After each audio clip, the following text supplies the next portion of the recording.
my nickname in high school was Sid from Toy Story. Freshman year of high school, first day, very first class, I go in.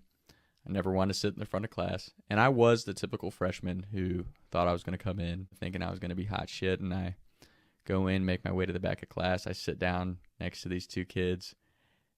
We'll call them Jake and Pat. And the only reason I sat next to them was because T-Chains, who I've told stories about in the past, T-Chains was one of the only kids I knew in my freshman class at the time. So I go in, sit with T-Chains while I ended up sitting right in between Jake and Pat, who were sophomores. We're hanging out in class, talking, introduce myself, and they're like, we don't give a shit what your name is. We're like, T-Chains. They're like, T-Chains has a nickname. What's this motherfucker's nickname going to be? And I'm like sitting there like, what the fuck are they going to call me?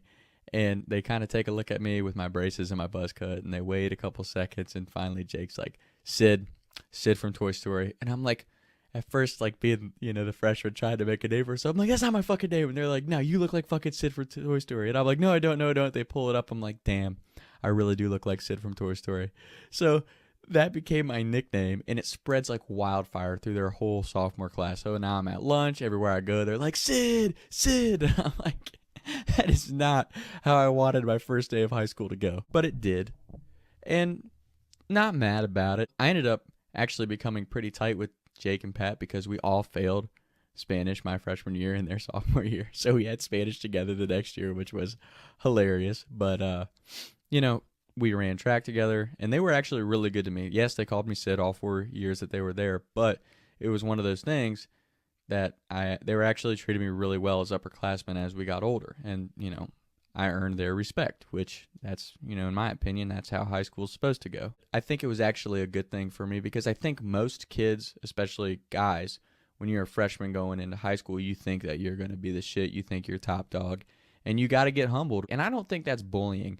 I think that bullying does exist. I'm not saying bullying is not a thing, but I think in a case like that, there is a thing called pecking order and kind of like earning your stripes, right? Because I can tell you by the time I was a senior, I was messing with freshmen, not in a bad way, but just razzing them a little bit and making them remember like, hey, seniors are top dogs around here, and it goes juniors, sophomores, and then freshmen. When you're a senior, you get to have fun with the freshmen too, but when you are the freshman, yeah, you're going to get picked on a little bit. It's not a bad thing. It's not bullying. It's just called earning your stripes, in my opinion, as far as, the social aspect of things. Anyway, there was this, and this is kind of unrelated to the story, but Jake passed away really young.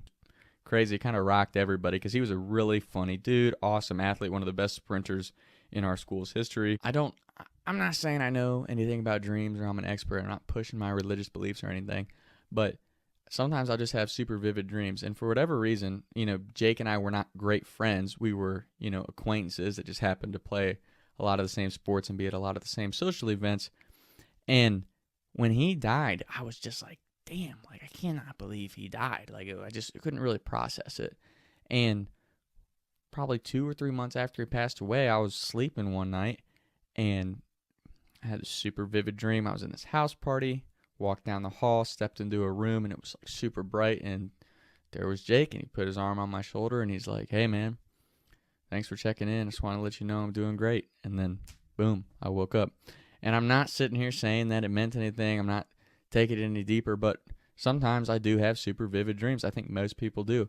And I believe that there's like a spiritual realm and a higher power that happens after you die that's, kind of directing our lives right now, whether we realize it or not. I'm not saying it's true, it's just my beliefs. But sometimes having dreams like that, you almost are just like, how can you not think that that meant something, And maybe I'm totally wrong. I don't know enough about dreams. I don't study all that stuff. But for me, that gave me the closure like, yeah, Jake's up there and everything's all right. You know what I'm saying? So keep an eye out for vivid dreams because every once in a while you'll have them, and I feel like they mean something. Maybe they don't.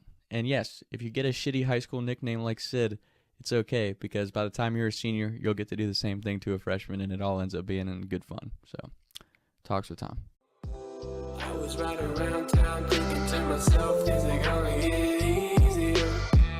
I'll be up and away up the street and play, but I can't even breathe no more. What's it to me? What can I see? Taking shots by the lake till I can't even breathe no more. See no more.